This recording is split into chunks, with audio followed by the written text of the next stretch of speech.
Assalamualaikum Bumi. Waalaikumsalam Bu Ulfa. Ada apa Bu? Ini lagi mengerjakan nilai-nilai anak. Ya. Bu, saya barusan baca artikel. Bu, pokoknya sangat menarik sekali ya. Saya baca artikel dari mahasiswa UIN, yaitu Fakultas apa itu PPAI dulu. Nah itu tentang model pembelajaran anak berkebutuhan khusus. Nah, Bu. waktu itu saya pas baca saya jadi ingat Bu Upi, karena kan di kelas 5 ada muridnya Bu Upi yang teridentifikasi ABK Bu ya. Ya makanya saya kesini mau cerita ke Bu Upi. Nah gitu Bu, makanya saya kesini. Gitu. Kebetulan sekali Bu Ulfa. Saya itu akhir-akhir ini tuh sedikit pusing, kewalahan saya itu ngajar satu anak itu ya. Jadi satu anak itu memang kalau setiap saya kasih instruksi itu dia tidak merespon dulu. Terus guru-guru lain itu pada laporan katanya ini anak dicap nakal dan lamban. Padahal kan kita nggak tahu karakteristik anaknya bagaimana. Jadinya itu artikelnya isinya apa Bu? Saya pengen tahu. Nah itu Bu ya, kebetulan ini ya di artikel itu Bu, terkadang guru-guru itu sering merasa kesulitan Bu ya, karena belum mengenali jenis ABK, apakah itu tunanetra, tunarungu, tunagrahita atau autis Bu, sehingga strateginya itu sering disamakan. Nah artikel yang saya baca kemarin itu yaitu tentang 7 model pembelajaran utama yang bisa kita kombinasikan di kelas dulu. Ya, saya akan berita sedikit ya Bu ya. Jadi 7 model itu diantaranya 1 communication oriented, yaitu di mana kita membangun komunikasi dulu agar anak merasa nyaman Bu. Kalau anak sudah nyaman kan materi sudah masuk Bu pada saat kita melaksanakan pembelajaran. Kemudian yang kedua, teks analisis. Nah, kita memecah besar tugas besar menjadi indikator-indikator kecil yang kemampuan anak bisa diukur. Jadi itu bertahap nanti Bu. Kemudian yang ketiga, direct interaction. Ya, ini pembelajaran terstruktur dari guru, tapi tetap memicu keaktifan fisik dan mental anak. Yang keempat, pakai prom Bu. Nah itu Bu ya.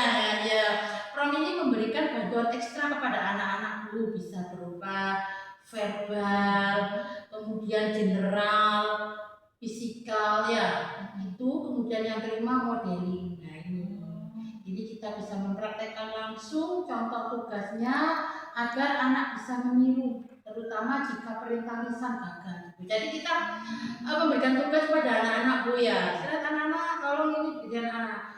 Ternyata anak itu tidak bisa mengerjakan.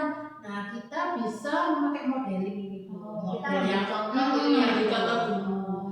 Kemudian yang keenam, peer tutorial atau tutorial teman sejawat, di mana kita memasangkan anak ABK dengan ABK reguler yang punya kemampuan lebih untuk bisa saling membantu. Yang terakhir, model yang terakhir yaitu cooperative learning. Ya, ini biasanya kita melaksanakan kerja kelompok agar anak ABK bisa berbaur dan bersosialisasi. Menarik sekali ya Bu Ulfa. Jadi ada 7 tadi ya Bu. Iya, dari 7 model. Tapi buka sejujurnya kalau di lapangan itu saya masih bingung Bu. Dampak langsung dari model-model yang Bu Ulfa ceritakan tadi terhadap cara saya mengajar itu gimana ya Bu? Ya kalau setelah Bu Upi misalnya memakai 7 model itu Bu ya, ini sangat berdampak sekali Bu. Dampaknya sangat besar sekali Bu terhadap kepada anak-anak. Yang pertama, mengubah cara kita bisa memberikan instruksi ya. Jadi kita tidak bisa lagi sekedar bilang, ayo anak-anak kerjakan, ayo begini. Nah gitu Bu. Jadi kita bisa mendampingi mereka lewat gestur dan contoh nyata. Kemudian yang kedua Bu ini ya, mengoptimalkan dinamika kelas Bu dengan peer tutorial. Beban Bu nanti berkurang karena siswa lain ikut belajar berempati sambil membantu semangat. Nah kemudian ini penyelesaian media. Nah, di artikel tersebut itu sudah dicontohkan bahwa anak autis model seperti Safi menggunakan media video atau gambar itu jauh lebih efektif karena mengaktifkan semua indera dan menjaga fokus mereka yang cenderung hiperaktif. Oh, saya menangkap ide-idenya itu. Jadi lumayan alhamdulillah saya sedikit tercerahkan ini Bu Ulfa. Ya. Tapi gini Bu, di kelas saya itu kan ada anak tunagrahita dan IQ-nya itu rendah. Kadang kalau saya menggunakan metode cooperative learning atau kerja kelompok itu, dia malah bengong dan dia juga sering diabaikan oleh teman-temannya. Itu solusinya gimana ya? Iya, itu pertanyaan yang sangat bagus Bu Fit ya.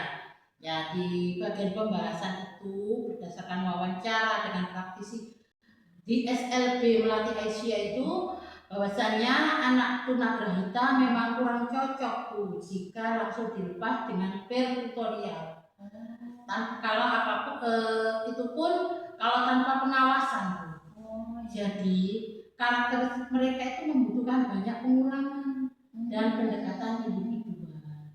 Jadi untuk kasus yang Bu Upi alami di kelas itu, sebelum masuk ke kelompok besar Bu, gunakan dulu communication oriented atau physical prompt. Nah, bimbing dia secara bertahap dan berulang-ulang sampai dia paham konsep dasarnya Bu. Itu baru secara perlahan dilibatkan dalam kelompok dengan tugas yang paling sederhana. Oh iya Bu, saya paham. Jadi kuncinya itu adalah fleksibilitas dan adaptasi sesuai kebutuhan personal anak ini ya Bu ya. Betul. Jadi kita tidak bisa memukul rata semua anak gitu ya Bu. Iya, tepat sekali Bu Pi ya. Jadi kesimpulan dari artikel ini menegaskan bahwa model apapun yang dipilih harus mengutamakan aspek pendampingan, pelayanan, keamanan, dan kenyamanan anak Bu. Oh iya. Jadi semangat Bu Pi ya, sudah paham apa ilmu yang barusan saya baca dari artikel apa itu mahasiswa UIN itu sedikit ilmu Bu Pi ya. Terima kasih banyak Bu Ulfa. Nanti mungkin artikelnya saya boleh minta ya Bu. Ya, nanti